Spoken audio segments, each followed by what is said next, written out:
Toe jou pa jonk was, het hy ook 'n droom gehad. Maar toe kom ek. En kort daarna jy. Wat is 'n verjaarsdag, maar dit nou spoil nie. Nie iets beloof wat ons nie kan gee nie. Wie bly hier so? Dis ons huis en niemand kan ons ooit weer wegjaag nie. Så kan nie naby daarmee zijn.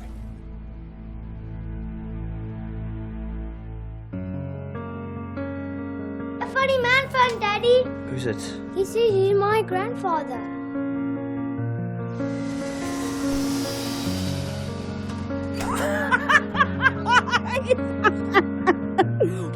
Onze kinders is hier so.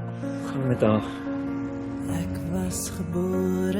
Jou pa kan nie wag om die mannetjie te bederf nie. Ons is hier vir ma se onthaalwe. Sjan, ek dink jy moet weet. Vandat jy weg is, het jou pa vir omtrent 20 jaar nie sy mond aan drank gesit. Ryk.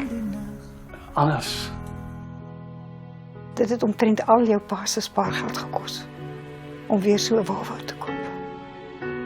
Ek vra mos nou nie vir julle om beste vriende te wees nie. Ek vra net dat julle klaar maak wat julle begin het.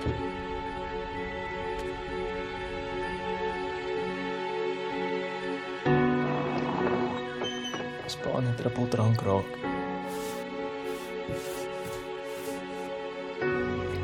Is ek klaar? Are you Ati? My magtig. Ek weet dit is moeilik. Maar kan ons net probeer? En nou nie, Louise. Dis asof iets dood is daai dag toe ons op die vliegtuig geklim het. Sjan, is my nie maklike meisie, my kind. Asseblief, los dit nou in vrede. Wat die hel beteken 'n vrede wat op stil swaaie staan? Ja, Louise? Hy het ons soos 'n hond geslaan. En wat het jy gemaak?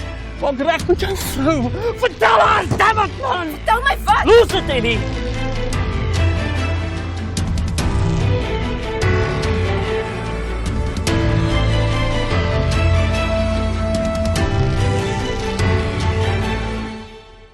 Wat het jy gedoen?